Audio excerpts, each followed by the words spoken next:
Hi there, my name is Kelsey Mansray, and I'm with GetEverydayPay.com. Today's video focuses on the art of sales and how to approach it with a mindset that emphasizes service, empathy, and the moral responsibility to help clients make the best decision for future sales. I was a realtor and worked a lot in terms of selling individuals, but also advising them. So sales is service, not pressure. I'd like to begin this video by sharing a personal story of my early struggles with sales and how people initially viewed realtor sales as something sleazy, like the stereotypical used car salesman image. And however, through mentorship and experience, I realized that sales is not about manipulation or pressure. Sales is about helping people make the best decision for themselves. Basically acting as an advisor or consultant for that individual. And in sales, your job is not about to forcing a transaction, yet it's about guiding someone in a way that serves their best interests. When you shift your mindset from getting the sale to helping the person, the entire process becomes more natural and it becomes less stressful. And that's something that I learned as a realtor in sales. The 3 rules of sales is basically you know what to focus on. There are 3 foundational rules for sales, and they're applicable across industries and cultures. Rule number 1, your job is to help the person make the best decision for them. Sales becomes uncomfortable when it feels transactional. Yet when you focus on serving the individual by helping them make the best choice for their needs, the process becomes more meaningful because you're asking questions. You're getting insight into what they're thinking. This mindset helps eliminate the anxiety often associated with sales. Rule number 2, what's the best for the person is usually outside of their comfort zone. So the best decisions often involve stepping into the unknown. And as a salesperson or advisor or consultant, it's your responsibility to guide people toward that decision. That means asking questions, talking less. Whether it's investing in a product, service, or solution, people tend to hesitate when it involves risk or change, even if it's in their best interest. So talk, find out, ask questions. Rule number 3, the person will fight to stay in their comfort zone. It's human nature inclines us to resist change, and people will often fight to remain in their comfort zones. Part of your role in sales is helping clients push past their immediate fears or their uncertainties to see the long-term benefits of their decision. And then sales and leadership, you want to align with your future self in terms of sales. Again, it's about helping people align with the future version of themselves that they desire to become. It's about helping them get from point A to point B. It's not just about making a purchase decision. It's about facilitating transformation. And by recognizing that the person you're talking to is caught up in a present version of themselves, wants a future change, you can guide them to make a decision from a place of vision and not of fear. That there is so empowering. People often make decisions based on fear. And your job as a salesperson, advisor, or consultant is to shift their decision making from fear to vision. What is it that they're trying to achieve? And many times, clients are afraid of the unknown or of change. And the salesperson's job is to help them overcome that fear and act toward a better future. So overcoming fear in sales, it can be a challenge. One of the key challenges is that people often retreat into fear when they're faced with a decision. So your job is just to help them overcome that fear and make a decision based on their future goals, not their current insecurities. Sometimes that may include providing other stories or testimonials or more relationship building. And as a realtor, I recall helping clients who wanted to become homeowners. They wanted to build equity and improve their net worth and stop renting. But the current reality didn't align with this vision because they were renting. And while these clients were initially nervous about committing to home ownership, my role was to help them make decisions that aligned with their desired future selves. and their future decisions and what they were looking to achieve overall. But I had a moral obligation, and you do too as a salesperson. When you believe in the product or service you're offering, you know that what you're selling can genuinely help someone. You owe it to them to guide them through their fears and help them make the best decision. The hesitation in sales often comes from focusing too much on personal discomfort rather than the well-being of the client. And that's what we try to do with GetEverydayPay.com is focus on the client and what their needs are. It's not about being pushy. It's not about being manipulative. It's about recognizing that your product or service can really bring value to someone's life. When you focus on serving others and helping them achieve their goals, the pressure of sales dissipates. Escaping the current identity. One of the most profound insights is that people are often trapped in their current identity. And our job as salespeople is to help them step into the identity of who they want to be. This process involves wrestling with their fears and uncertainties. Yet, as a salesperson, you're there to guide them, to advise them through the journey. And as salespeople, we need to see ourselves as guides and mentors who help people break free from their current limitations and achieve their potential. This reframes the sales process as a partnership, not a transaction. And once you do that, you get comfortable with the sales process. So I challenge you to get past your discomfort with the sales process.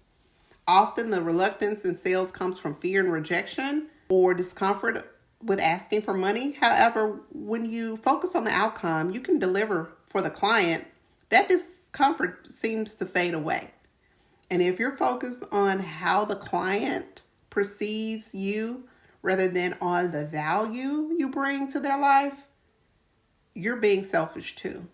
And the true focus should be on the client's needs and how you can help them achieve their goals. So I'll leave you with this. Sales is a mission. And I just like to reiterate that sales is a noble pursuit. When it's done correctly, it allows you to help others achieve their goals, overcome their fears, and step into their future version of themselves that they aspire to be.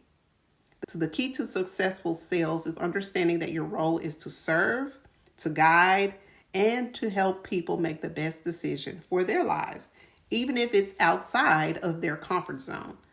And by following the 3 rules of sales and adopting a mindset of service, sales can become a powerful tool for positive impact. If you'd like to make an impact in your life and the life of others, sign up with GetEverydayPay.com. With this approach, you can bypass all the complications and the complicated steps that often trip people up. And then you can focus on what really matters, which is building a profitable business and promoting your message that someone needs today. So why spend months struggling when you can start earning now and learn as you go? With my system at GetEverydayPay.com, you'll have a business working for you with all the automations and everything, so you can spend less time worrying about the technicalities and more time sharing your message and enjoying the freedom that comes with being your own boss. Now let's see what others are saying about the GetEverydayPay.com online daily business. All right. Well, Ashley, thank you so much for doing this with me. I'm so excited. And I think we'll just kind of start with sharing a little bit about you and your family and why you wanted to start your own business online. Yeah. Oh my gosh. Thank you for having me. I'm so excited. I'm so thankful and blessed. So I am Ashley. I'm a mama. I'm married. I've got 3 kids under the age of 5. I am busy, and I have been in healthcare for 15 years. I've always been super independent and career driven and always all about wanting to level up, climb that ladder. And then I had kids and everything changed. I was like, how am I supposed to leave this teeny tiny little baby at the daycare or the sitters? But I didn't know that there was an option. So I just kept doing it. I did that with baby number 1 and baby number 2. And then I had baby number 3, and I had so much anxiety and guilt. And I was like, I cannot do this anymore. So kind of the final straw for me was after baby number 3 was born, my son, he had a procedure that he needed done that insurance didn't cover, and I didn't have the money for it. And I had to ask to borrow money. And I said, like, right then and there, never again. Like, I never want to be in this position. It felt awful just not being able to provide for my kids. So, at the time I was working 12-hour shifts, and I just didn't understand why. I was busting my butt. I was doing the overtime, but we were still drowning in debt. I was still drowning in all that mom guilt. So I was like, something's got to give. And I saw it all over the place. And I was like, why not me? Like, why not? So I kind of just had to get out of my own way because I wanted more for us. Mhm. That's so awesome. Yeah. So, I love that one story you said that one time about you and picking your daughter up from school, creating a piece of content. How you Yeah. could share that, because that was such a really, awesome story for moms to hear, that how you can just do this business 100% from anywhere around your family. Yeah. So when I was looking for a side gig, I've tried so many different things. I've tried different makeup and health and wellness. And I had my own boutique for a while, and I call those, like, they were kind of like a Band-Aid. Like, it did help. It brought in some extra income, but it pulled me away from my kids even more. So when I first heard about this, honestly, I thought digital marketing or anything in this space was super time consuming. And I already was stretched thin. That was like the one thing I didn't want to sacrifice more of, was my time. So I heard, everybody talks about a 2-hour workday, but to me, like, the most beautiful part about that 2-hour workday is I can split it up. And I do. Like, I listen to our daily video while I'm doing the breakfast dishes after I get my girls out the door for school. And then I make a piece of content in the school pickup line while I'm waiting for my girls to be released, because the baby's usually content in the car seat. And then I go live during nap time. So I'm able to break this up and put it in the pockets of my day. Like, while being myself, like, sometimes I do it with a baby on my hip and peanut butter on my shirt, and the toys and the noise and chaos and everything, because that's just me, and it works for that. See, that's what I love, right? Because you just get to do life, and just your online business fits in around your life. And to me, that's what's so important. I love that. So let me ask you a question. Has you noticed like changes from like your stress and then just like your overall well-being from having your own online business? Oh my gosh, so much. Honestly, I didn't realize like how stressed I was, but looking back, I feel like the person that I was, stress was like probably radiating off of me. Like, somebody would stand next to me and be like, oh, like, she is a mess.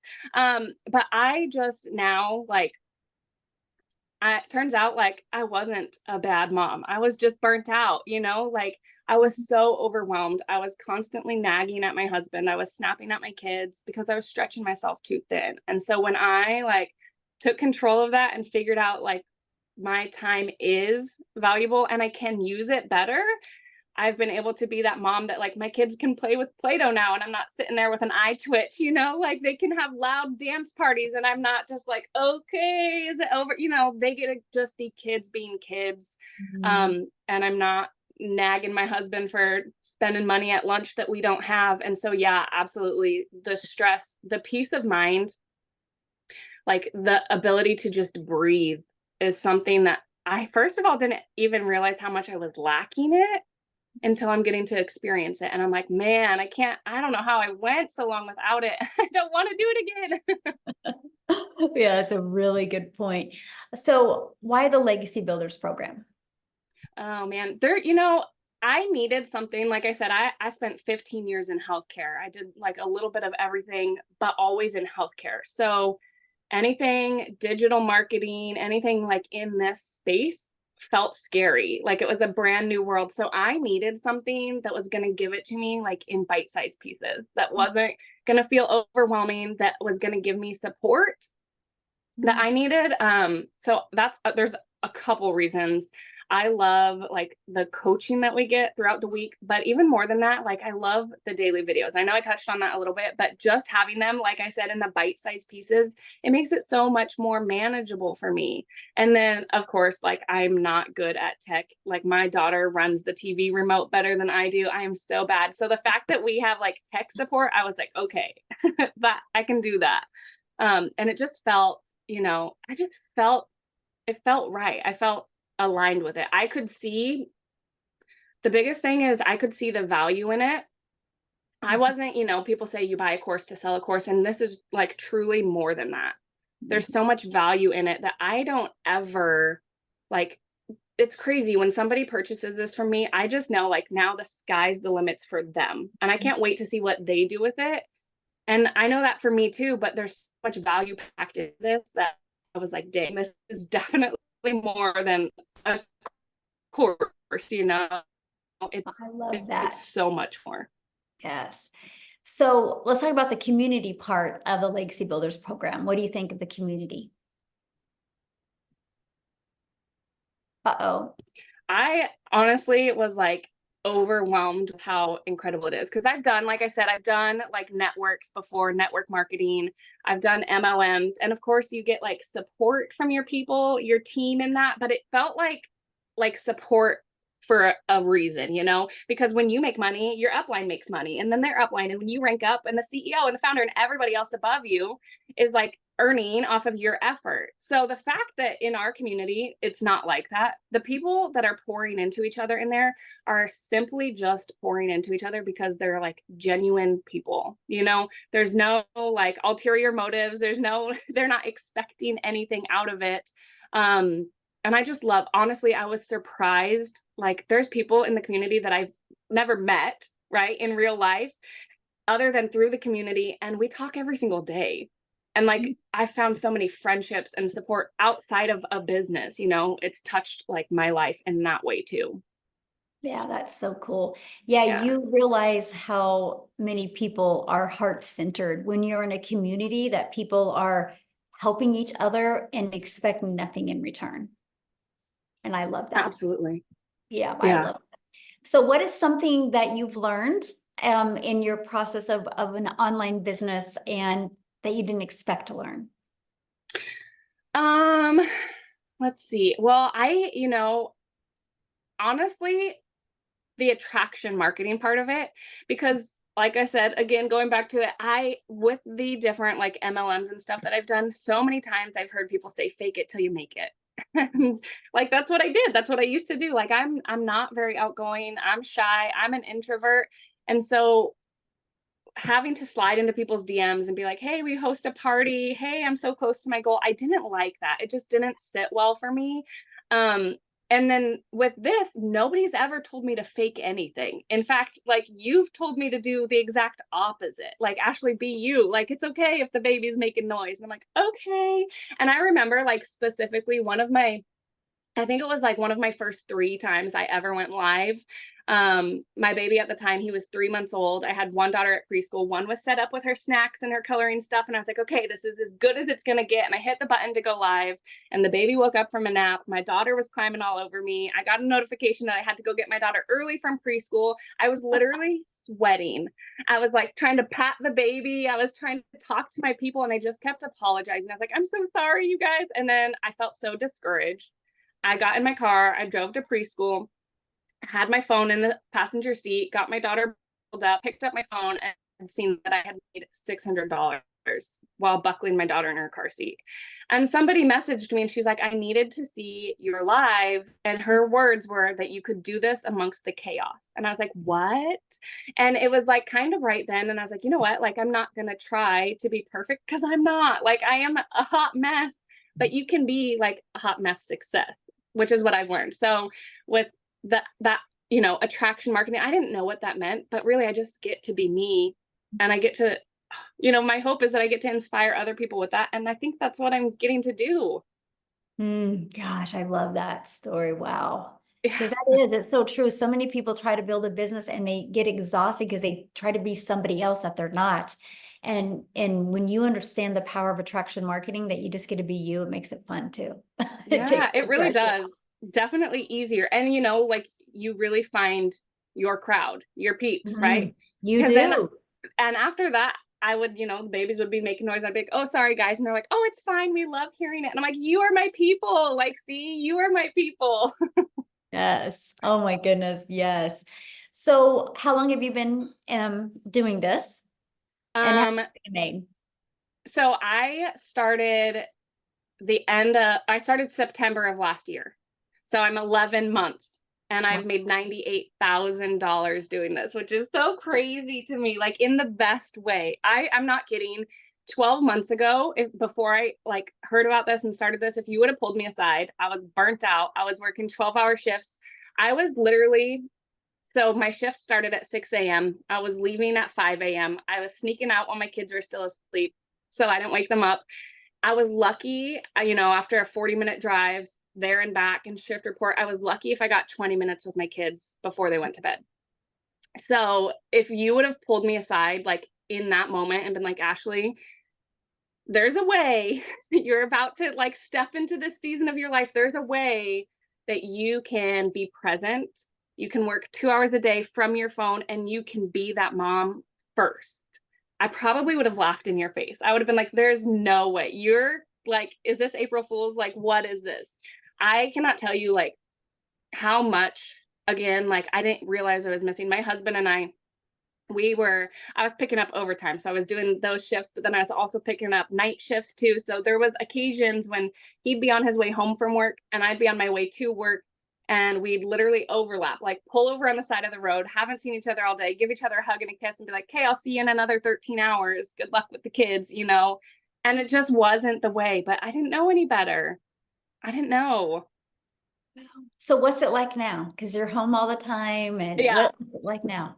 It's crazy. I truthfully like didn't know that there was this level of flexibility at all. Like I've been present for every single field trip, every doctor appointment, every birthday, every like since starting this. My oldest daughter, she's 5 years old, and she's starting kindergarten, and Aw. I missed the first 4 Christmases of her life because Mm. nurses don't get Christmas off. And I again didn't know there was another way, but man, I was there for like Christmas this year. Like that was the best feeling in the world. I was there for Christmas. I could afford Christmas. I just, it's been so great. We're going on vacation at the end of the month. And I literally like, time freedom, financial freedom. People say that all the time, but the ultimate example is the resort that we're staying at called me and they said, hey, we have a gap day. And I was like, what is that? Like, I've never even heard of that. And they said that the day that we check out, there's nobody there the next day. So there's 2 days. And they said, we'll offer it to you for half off. And I was like, well, hey, like, I don't have anywhere to be. I don't have a job I got to go back to. Sure, hook us up. So we're just, getting to fly by the seat of our pants. I used to be so like controlling and micromanaging. And I think it was because I felt so out of control. And now I just get to, yeah, what's life going to bring us today? you know? And what's nice is because some people have freedom like that, but they don't have that financial pressure off. So how is it Yeah. to have that freedom and not have that financial pressure? Because I remember you made one post in the community how you were able to pay off a credit card. Yeah. I've actually, in fact, I'm going to give you a little update on that. I just paid off my Suburban 3 years early. 3 years early. I've paid off $30,000 worth of debt just in the last 6 months. Like, 12 months ago, we didn't even have an emergency fund. Like, we couldn't get gas and groceries in the same day. And like $30,000 worth of debt gone. Like, what? Isn't that awesome? Oh, Yeah. and you are with your family. Yeah, like I haven't even had to sacrifice the most important part. Yes. I mean, I say it all day, every day. Yes, I've made $98,000, but I would give away every dime of that if it meant that I got these moments. I wanted these so much, like, and I didn't know it was in the cards for me. Yeah, the moments are priceless. The money Yeah, is just a byproduct to get the moments. totally. Love that. Yeah. So what is one piece of advice that you would give others that are wanting to launch their own online business? Hmm.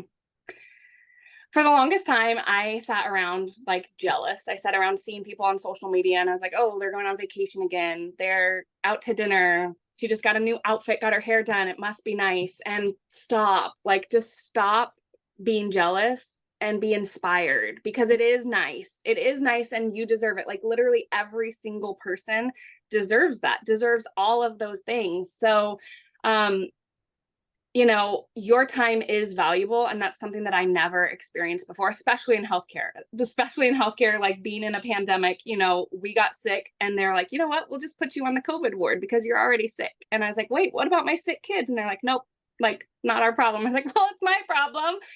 So, your time is valuable and it is okay to want more. I, for the longest time, thought that by saying like I wanted more out of life, it meant that I was ungrateful for the things that I do have. And that's not the case at all. Like, it is okay to want more out of life. And there is a way that you can be present and provide. Like, you don't have to choose.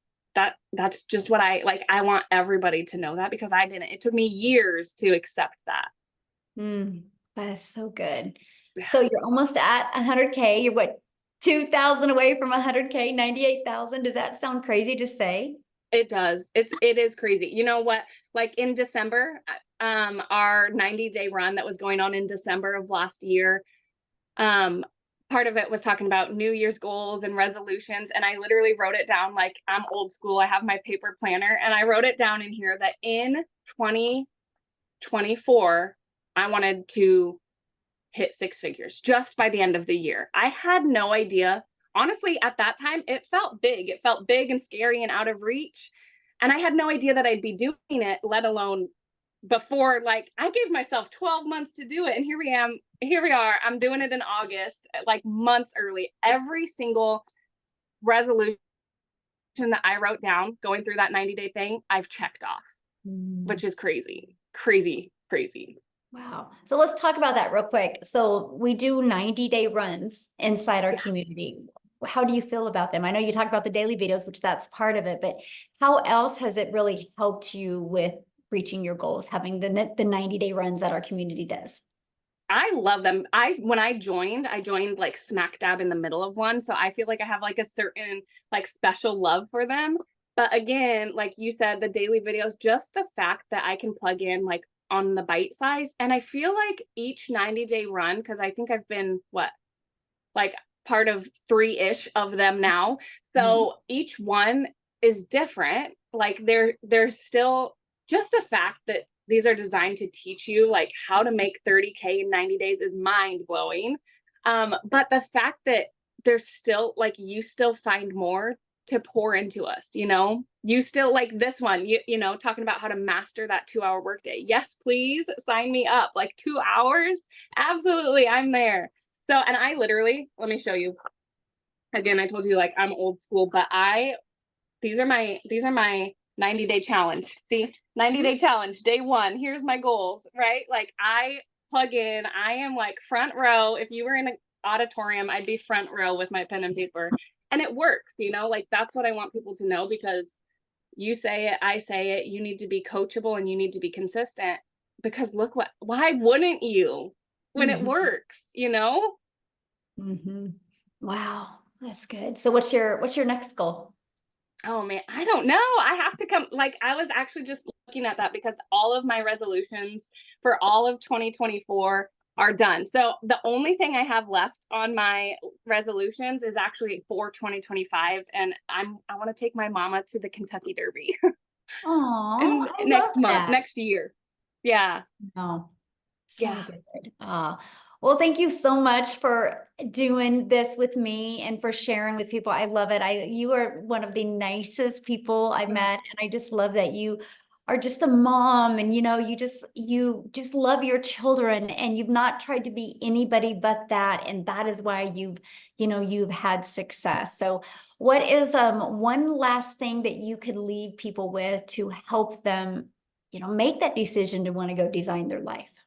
Yeah. Oh my gosh. I mean, when they say like the sky's the limits, actually, like the only thing limiting you is you. So when you can get out of your own way, like you cannot even imagine what is waiting for you. So within this community, there's so much support.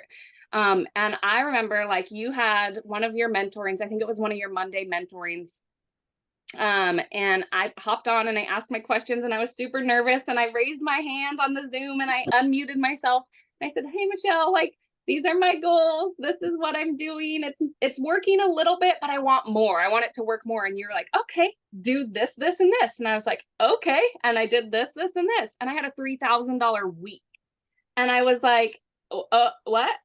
Like, I'm gonna listen to this lady. So if you guys can be coachable and you can be consistent and you want more, which by the way, it's okay. It's okay to want more. Remember, this is it. If you can be coachable and consistent, I truly, like from the bottom of my heart, believe that it is only a matter of when, not if this will be successful for you. If you can do those two things, this is it. If you can do that, like this is the thing for you. Wow, yes. And nobody should settle. Yeah. No. Yes. So, Ashley, thank you so much for doing this with me. I really appreciate you so much. And let me know as soon as that 100K shows up. Any day. Any day. Yes. Thank you. Thank you so much Of for doing course. this. I appreciate you, and I'll see you inside the community. Thank you. Bye.